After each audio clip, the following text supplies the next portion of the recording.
sizlere muhteşem köpüt eşliğinde. Adios amigos. Gençler.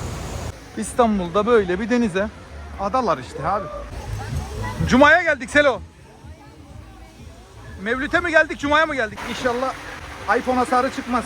Es-salatu es-selam. İmdat! Allahu Ekber. Allah! Bu neydi kız? Adalara ne zaman gelsem şey aklıma geliyor ya. Marmara Kazım. Adalar sahilinde bekliyorum. Hop 2, hop 3 aldım. Şimdi de 4. Bismillah, bismillah. Allahu Ekber. Direkt şeye doğru, şöyle dur. Ulan direkt merdivene geldik lan.